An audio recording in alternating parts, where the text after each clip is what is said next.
Pemirsa, tersangka pembunuhan satu keluarga di Periuk, Jatiuwung, Tangerang, Banten akan dites kejiwaannya oleh Polres Metro Tangerang, Banten. Metro Tangerang, Banten saat ini melakukan pemeriksaan Ramadan Gumilang, pelaku pembunuhan satu keluarga di Periuk, Jatiuwung, Tangerang, Banten.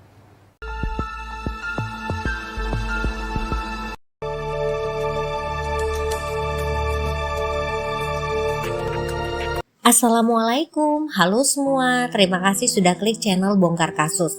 Semoga kita dan keluarga selalu sehat ya. Kalau kamu suka cerita kisah nyata, kriminal, atau kasus viral lainnya, jangan lupa untuk subscribe. Dan kamu yang udah subscribe, terima kasih. Semoga rezekinya selalu lancar. Amin. Ramadan Gumilang atau Gugum, usianya 25 tahun saat kejadian. Ia lulusan sarjana dan sempat bekerja di tambang di daerah Kalimantan. Namun saat kejadian ia seorang pengangguran. Tahun 2007, Gugum berkenalan dan memulai hubungan dengan gadis bernama Dewi Febriana. Saat kejadian, Dewi berusia 24 tahun. Selama menjalin hubungan, Gugum sering main ke rumah di Jalan Bungur 3, RT 06 RW 06, Kelurahan Periuk Jaya, Kota Tangerang.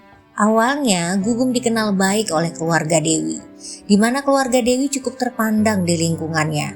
Ayahnya, Bapak Dukut, 54 tahun, seorang juragan angkot, dan ibunya Herawati, 50 tahun, seorang ibu rumah tangga yang cukup disegani. Gugum juga sering membantu keluarga Dewi, misalnya mengantarkan adiknya ke sekolah, mengangkut air galon, membawa mobil ke bengkel, bahkan gak jarang juga menyapu dan mengepel lantai.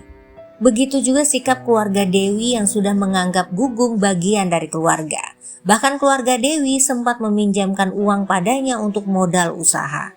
Masalah muncul ketika Gugum meminjam uang 6 juta rupiah kepada Ibu Herawati untuk menebus laptop yang digadaikan. Karena sudah dianggap anak, Ibu Herawati pun tidak segan memberikan pinjaman meski ia sendiri harus menggadaikan perhiasan. Karena si Gugum bilang ia meminjam tidak lama, secepatnya akan diganti.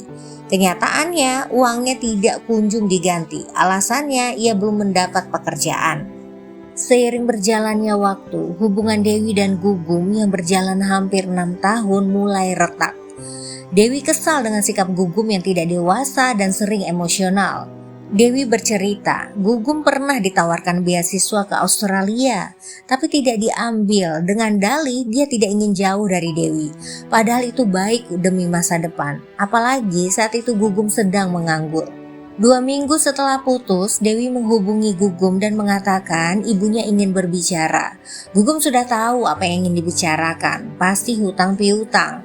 Selasa tanggal 29 April 2014, sekitar jam 12 siang, Gugum tiba di rumah, tapi saat itu Dewi tidak di tempat karena ia sedang bekerja di daerah Jakarta. Sesampainya di rumah, Gugum sempat bergabung makan siang bersama keluarga Dewi. Setelahnya, ia membantu Ibu Herawati beres-beres di dapur. Terjadilah percakapan dari mulai pekerjaan sampai akhirnya Gugum memberanikan diri soal hubungannya dengan Dewi. "Saya ingin melanjutkan hubungan serius dengan Dewi, Tante," ucap Gugum. Lalu dijawab dengan Ibu Herawati, "Hidup gak bisa mengandalkan cinta. Kamu juga belum punya pekerjaan dan keluarga kamu juga tidak jelas." Mendengar perkataan Ibu Herawati, Gugum tersinggung, merasa harga diri dan keluarganya dihina. Setelahnya Ibu Herawati lantas masuk ke kamar mandi karena ia akan pergi ke pegadaian. Saat itulah Gugum gelap mata dan mencari alat untuk menghabisi. Ia mengambil kunci pipa yang disimpan di dekat kulkas. Ketika Ibu Herawati keluar dari kamar mandi, Gugum langsung memukul kening Ibu Herawati dengan kunci pipa berulang sampai tewas. Karena berisik dan ribut, Prasetyo, adik bungsu Dewi usianya 13 tahun saat itu, turun ke bawah. Ia kaget melihat ibunya berlumuran darah. Prasetyo berusaha melarikan diri, tapi naas, Gugum mengejarnya hingga Prasetyo tersungkur dan jatuh. Tanpa berpikir panjang, Gugum memukulnya dengan kunci pipa. Tidak sampai di situ, Gugum dengan sadis menuju dapur dan menggorok leher Prasetyo dan Ibu Herawati untuk memastikan mereka sudah tewas. Karena takut dilaporkan ke polisi, Gugum naik ke lantai atas untuk mencari Pak Dukut. Ia lantas membunuh Bapak Dukut yang sedang istirahat dengan senjata yang sama. Ketika ingin kabur, adik Dewi yang nomor 2 yaitu Bagus, 17 tahun yang saat itu duduk di kelas 2 SMA, sampai di rumah.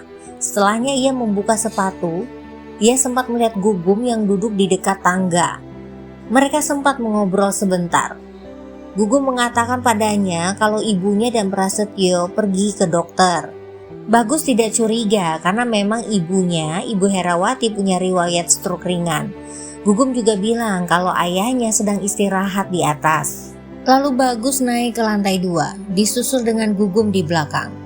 Tiba-tiba Gugum langsung memukul kepala Bagus dengan kunci pipa sebanyak 5 kali. Bagus yang setengah sadar dan sempoyongan mencoba menahan serangan Gugum berikutnya. Dia berhasil menahan tangan Gugum dan mendorongnya jatuh ke lantai. Saat itu Bagus masih mengajak Gugum berbicara baik-baik. "Kenapa lo?" tanya Bagus. Gugum jawab, "Sorry bro, gue cuma kesel sama nyokap lo, nagih utang melulu," jawab Gugum. Setelah itu sikap Gugum sedikit melunak. Bagus kemudian turun ke lantai bawah untuk mencuci kepalanya yang berdarah. Kesempatan itu juga digunakan untuk mencari pertolongan ke warga setempat. Bagus teriak minta tolong. Saat itu Bagus tidak mengetahui jika keluarganya sudah dihabisi oleh Gugum. Seorang tetangga bernama Joni tengah melewati rumah tersebut. Mendengar jeritan Bagus dan melihat pemuda itu berlumuran darah, Joni lantas mengarahkan ke klinik dekat rumah guna mendapatkan perawatan. Pada saat bersamaan, Joni melihat ada seorang pria di atas rumah. Joni berpikir, ini Bagus habis berkelahi dengan temannya. Joni juga sempat berteriak menyuruh Gugum untuk turun, jika tidak ia akan melemparkan batu. Mendengar itu, Gugum malah loncat ke genteng tetangga dan berusaha kabur dengan menuruni tiang listrik. Tapi warga yang sudah berkerumun berhasil menangkap Gugum.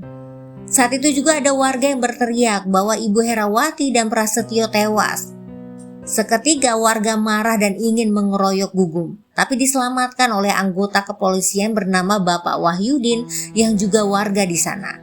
Gugum segera dibawa ke kantor polisi. 30 menit kemudian Bagus kembali dari klinik dan melihat rumahnya sudah dikerumuni oleh orang dan polisi. Sadarlah ia bahwa keluarganya telah dihabisi oleh Gugum. Di hadapan penyidik, Gugum mengatakan motif menghabisi keluarga mantannya karena ia sakit hati, hubungannya tidak direstui, dan pusing karena ditagih hutang terus oleh Ibu Herawati. Di persidangan yang digelar di Pengadilan Negeri Tangerang terungkap, jika Gugum menggunakan uang hasil pinjaman tidak hanya untuk mengambil laptop di Pegadaian, tapi sebagian digunakan untuk judi bola. Ternyata Gugum juga sempat curhat ke adik kelasnya yang bernama Agus alias Black. Ia mengatakan bahwa dirinya pusing terus-terusan ditagih utang, bahkan sempat mengancam akan menghabisi orang tersebut. Temannya saat itu mengira bahwa Gugum hanya meluapkan emosi sesaat dan tidak benar-benar serius. Dewi yang saat itu bekerja di Jakarta tidak mengetahui peristiwa pembantaian yang dialami keluarganya. Justru ia mengetahui dari media online, yang akhirnya ia dijemput oleh kakak sepupunya.